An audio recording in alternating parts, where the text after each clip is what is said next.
was always about saying stuff. I felt like I loved reading as well, so that was the thing. I loved stories, I loved film, and I had a lot of thoughts and feelings and stuff, and I wasn't really sure how to like translate them into something because they were all kind of insular, and I was thinking, how do I get these things out and into something? I wanted to turn it into something. One thing I really wanted was to read something that I felt spoke to my experience, and I felt like there was nothing out there like that, because I feel like I'm quite a mix of different experiences and there's no one with that voice, but yet here I am and I exist. And it's like, I love a lot of African literature, but I don't have the full African experience because I've lived here and I've got a mix of identities, so it's like I can't really tie myself down to one thing, and I feel like there was nothing really that I was reading that was speaking to me and telling me a truth, telling me the truth about what it means to be a teenager, what it means to be a woman, what it means to be black. And I feel like we are people who exist, and I feel like it was a good way of making something that was both cathartic for myself and like letting all these feelings go, because I feel like I have a lot going on up here, but it was also a good way of making a platform for other people like me. I felt like I want another me to read this and feel something. For me, it's all women, because I pretty much biased in that, with the exception of Oscar Wilde. Everybody that I love is a woman, and they're all from different time spaces. I mean, I like a lot of contemporary stuff, especially like post-colonial literature. I feel like Chimamanda Ngozi Adichie, she's been like really influential on the side of me that coming to terms with my own identity, my culture and things. And even though she's Nigerian, I'm Zimbabwean, it's more about how she expresses this love for self, this love for what's African, what's in my roots, what's in me, and I loved that.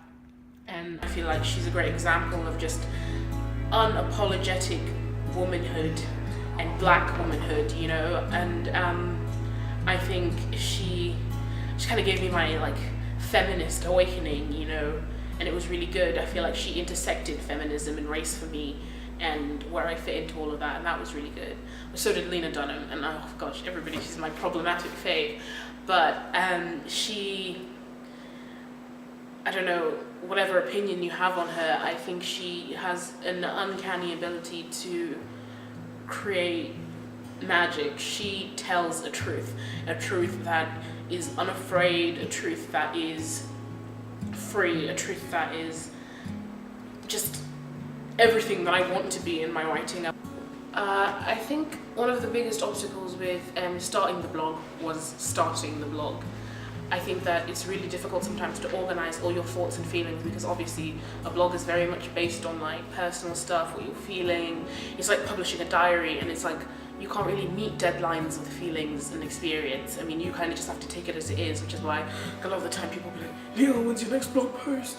And I'm like, oh, I don't know, like I can't tell you that. But I think, yeah, it was starting, and another war was sometimes people are not going to read what you write. I think it was really disheartening when I first started it, and you know, 13 people viewed a post, and you know, it takes a long time from 13 to turn into 30, to turn into 300, to turn into 1300, to turn into 20,000, which was something that was really good. I mean, it feels good now once you've got over the obstacles, but it's like when you first start and it's like, oh my god, only 10 people have read my post and it's been 2 weeks.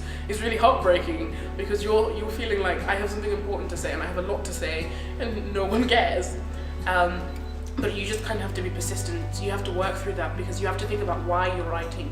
And if you're writing for the sake of people reading it, or I want to end up in Vice, I want to end up on Dazed, and I want to be famous, then you're not going to get anywhere, because you're supposed to be writing, yes, to change a world, because words are powerful, the most powerful tool we have, but at the same time, you're writing for you, you're writing about experience, and experience can't be rushed. And I feel like the blog then led to the book, because I'd always written like poetry, but it was all like pretty gross stuff, like love rhymes with dove, and it was quite basic, but I've been writing it since I was little, into music or songs and stuff. But obviously as it grew more complex as I grew older and things, and you know, one of my friends read something I wrote and she was like, oh, this is really good, you should publish this. I started publishing stuff on Tumblr, obviously, all pseudo poets start, and like, you know, it was doing alright, And I was thinking, oh, I should just add a tab on my blog, you know, if anyone's perusing it, they can read it, they can. And a lot of poems, and like competitions, and there's lots of organizations that help me self-fund a poetry book. There's something in there, which was just, I think the biggest obstacle with writing that is that poetry is quite personal. It's like a piece of my soul. That book feels like an extension of me. It feels like me. It feels like I've sold little parts of me to lots of people. Now I'm working on my second collection, which I'm hoping can surpass the first one, because you know, this is my baby. It was the first thing, it was a little thing, and I don't expect it to be my bestseller name maker. I expect the second one to be, hopefully. I think I've always been quite a ballsy girl, so I've always been kind of confident, but I think that it's gonna sound really weird because my influence for that carefreeness actually comes from my English teacher, who's like an old white man, and I know that sounds very odd, but he was quite like a leftist hero for me. He started teaching at our school when I was in year 10, and you know, I was just in awe of how uncaring he was. I mean, this is a private school, and he is teaching us about Che, he's teaching about working revolutions, and I thought that the way he was so unapologetic in his views despite where he was, really taught me a lot about not being afraid to just be, and be proud of the skin that I'm in, be proud of who I am, and not be ashamed based on setting. I feel like when I was younger, obviously because I went to boarding school and I was in middle Scotland, there's no other black people, it was really hard for me to be unapologetic in that sense because I always felt like an outsider, I felt strange. And now I feel like even with the help of like things like Twitter, there's a lot of girls I've seen on Twitter and Instagram and stuff, they're just part of this movement in health and supporting each other. Like I would say Solange is a big influence in that as well. And they were so in love with every part of themselves, their skin, their hair, and to me it felt good to look at people who were the same as me and were not ashamed of it. And I feel like a lot of the time I was afraid my hair wasn't straight and I wasn't tall, I am tall, I wasn't like skinny and pretty with straight hair and blue eyes, I wasn't pale, I wasn't anything that everybody was telling me I should be, yet these people made me feel like it was right. And you know, I feel like looking into myself, I saw all the beautiful things in myself that I wouldn't have necessarily seen when I was younger and thought about, you know. I was always quite insecure about myself, how I looked and how I wasn't fitting this ideal. But I think they all taught me to make my own ideal.